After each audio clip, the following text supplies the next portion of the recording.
Hi, Dr. J. It's me, Jeanette. Going to be doing my submission for both the applied and main assignment.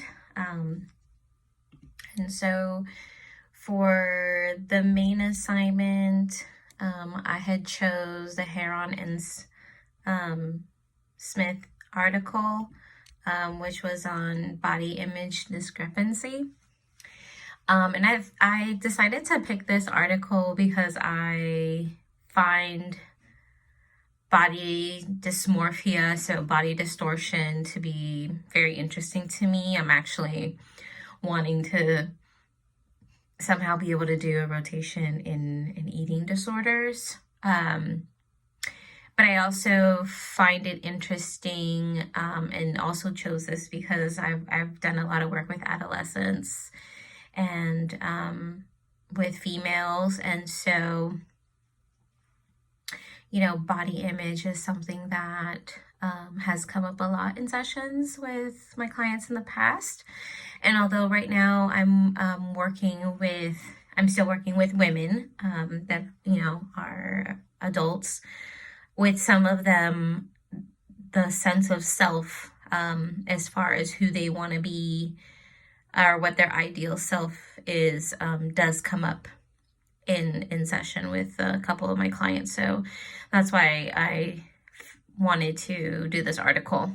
And so this article did a study on used some female psychology students of, I would say, not a varied, not a diverse background, because I believe 78% of them were Caucasian, and then African American and mixed race, Asian, and Hispanic.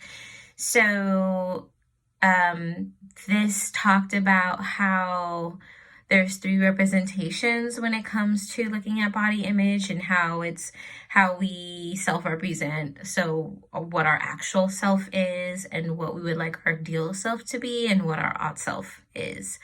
And looking at, who, our actual self, like, so what we really possess, what our real attributes actually are. And then looking at differences between what our ideal self would be, and what our odd self is as well. And so this study had looked at rating them, the participants rating themselves, and what the study had found out is that the participants had rated themselves on the scales, and the outcome was that they had their ideal self and their odd self was about 2 sizes smaller than what their ideal self would be.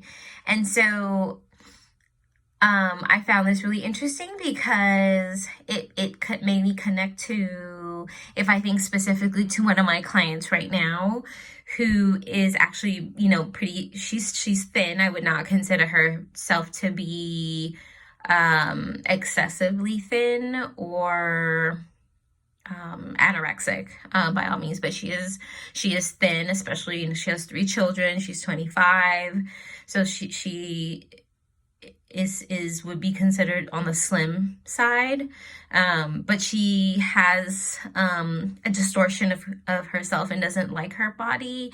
She actually feels like she's somewhat out of shape, in the context of her stomach is not as flat as it used to be, although she does understand that she did have 3 kids at an early age.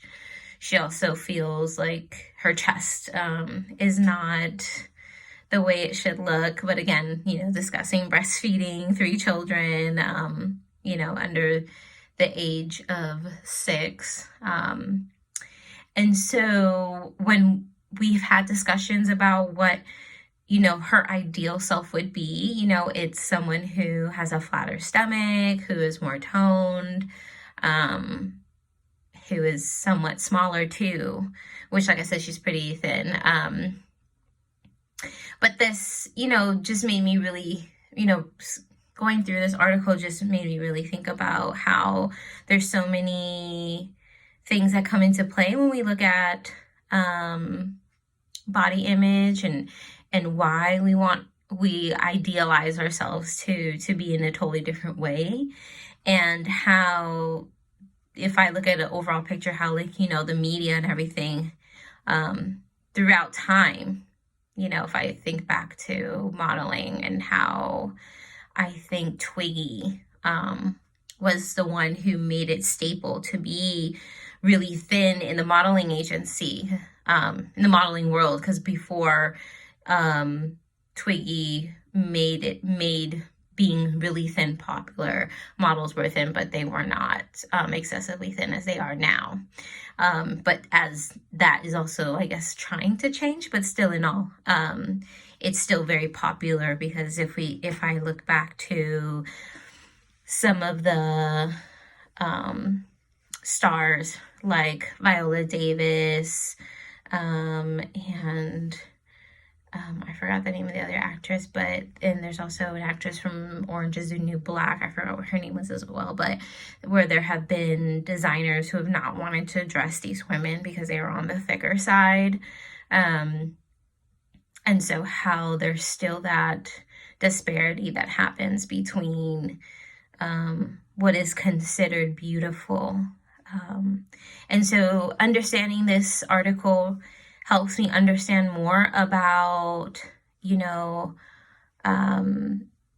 the discrepancies that go on, and why we see a huge difference in what we would want our ideal self to be. And so this helps me to, I guess would say, like, further provide like more psychoeducation with my clients about body image, body distortion, body dysmorphia. And also like trying to dig deeper into, what messages have my clients received around body image. And sometimes, culture also plays a fact. If, a client has grew up to, in a household where everyone was very self-critical. And so being self-critical of themselves also kind of like moves on from generation to generation, where, they grew up with family that was very critical of themselves and others. And so my client would experience the same thing, and also being self-critical, but also critical of others, meaning like her children, and not wanting her children to eat certain foods, and being super strict, even though, the children are young still and have high metabolisms, and it's all about more so incorporating like what's healthy and what's not. So I think that this really would help me provide better psychoeducation for my clients when it comes to the self-image. As far as the applied assignment, so looking at a measure, I did the self-monitoring scale, and I enjoy doing that scale. But I would definitely say, looking at the concept of self-monitoring, that I feel like I go into being a high monitor. And so this thing about code switching, right? And so, of course, being a person that's biracial, being able to code switch. So I think sometimes, seeing me would be like, oh, like there's a certain way that I probably communicate and stuff. And so when I do communicate professionally, it would maybe throw some people off. But also knowing how to code switch when I'm working with population that matches my identity, in order to better serve my community. So I think that I feel like it's a good thing, maybe for some people, as I was reading, like, those who are low self-monitoring are more about like being their authentic self. Although I feel like, as being a high self-monitor person, I am still being my authentic self, but I'm more so just molding myself to my environment and my surroundings, and so that way I can bring comfort. So that makes me think, like, depending on who my client is, I code switch. And so I think code switching makes for example, one of my clients feel like, okay, like she can understand me. She knows where I'm coming from. I can communicate with her and I can express myself freely and without there being a judgment. And so I allow that then to happen, because then I'm able to open up the lines of communication, and therefore then I can then do my work. So one of the things that I do when I talk about therapy is that at some point there's a time where I might be confrontational, and might bring something to my client's attention that they're not wanting to see, or they see but they're wanting to avoid. And so by being able to establish a relationship, then therefore I'm able to then get in when I think is a good time to confront my client. And I think that if I was very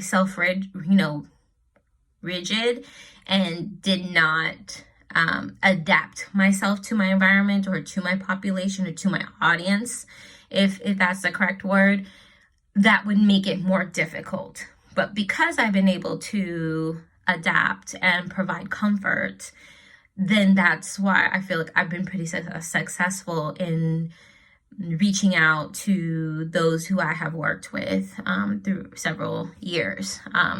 So I think that,